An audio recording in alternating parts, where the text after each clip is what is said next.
Is this all there is to life? Answers from Ecclesiastes. Author Ray C. Stedman. Copyright 1999. The scriptures warn us carefully about premarital sex. In marriage, a good sex will enhance the discovery process. But without marriage, without its commitment and intimacy, sex derails discovery. That is why the searcher has to record, "One man among 1,000 I found, but a woman among all these I have not found." I am sure there are women like that among those he knew, but he could not find one. Finally, he sums this all up. "See, this alone I found, that God made human beings, that is both male and female, straightforward, but they have devised many schemes. The trouble of this world is not with God, but with man. Because we will not heed the wisdom of God and the word of God, we seek to circumvent what he is telling us and try to find the richness of life despite and apart from the rules of life that he has set forth. It cannot be done. The inevitable discovery of an honest search is that true life can never be found except where God says it is found, in a relationship with him." I can vouch for that. So the searcher concludes this section in verse 1 of chapter 8 with a statement of the value of true godly wisdom. Here is another of those misplaced chapter divisions. We should read this as the conclusion of chapter 7. Who is like the wise man, and who knows the interpretation of a thing? Wisdom makes one face shine, and the hardness of one's countenance is changed. Ecclesiastes 8:1. This is a marvelous fourfold description of what happens to one who discovers the true wisdom of righteousness as a gift from God, one who walks with God in the fear of God. First, it will make that person a unique human being who is like the wise man. One of the follies of life is to try to imitate somebody else.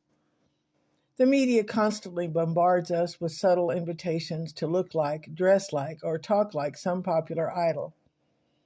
If you succeed in that, of course, you will be nothing but a cheap imitation of another person. The glory of the good news is that you have become a new creature in Jesus Christ. You will be unique.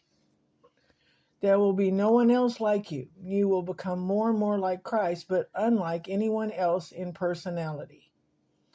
You will be uniquely yourself. You will not be a copy, a cheap imitation, but original from the Spirit of God. That is the first and most wonderful thing about the wisdom of redemption. Second, the searcher said, godly wisdom will give you a secret knowledge. Who knows the interpretation of a thing? The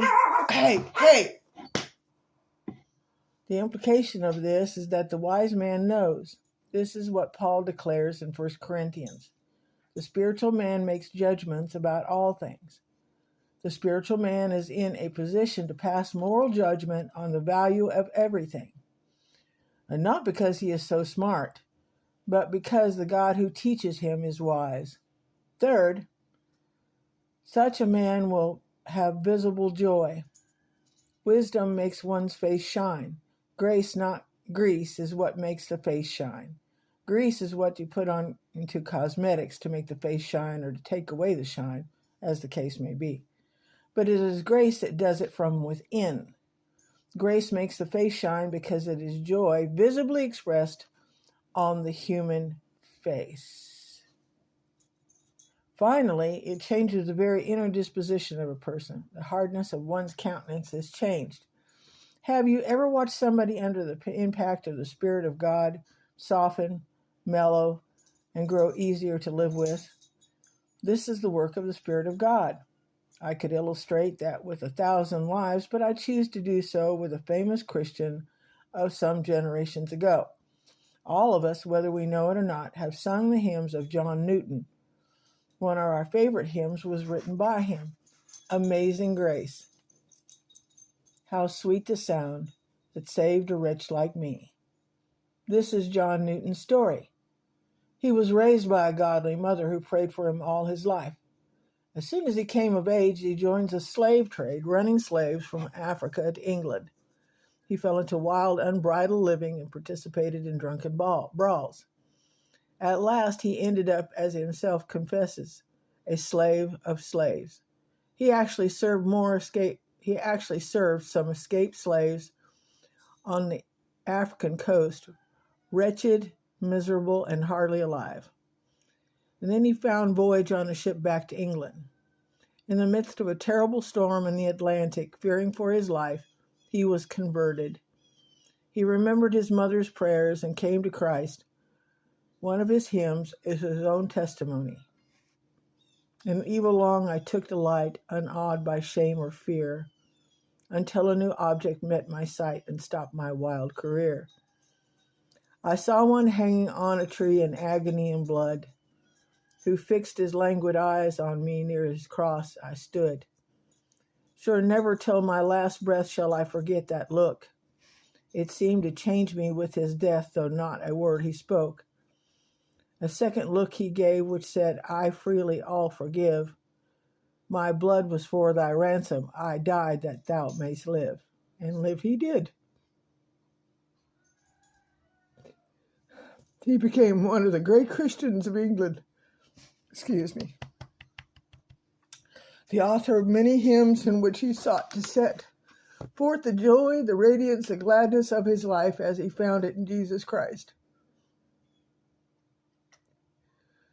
This passage of Ecclesiastes should help us understand afresh that what we often regard as the restrictions and limitations of life which God sets before us are not designed to keep us from joy.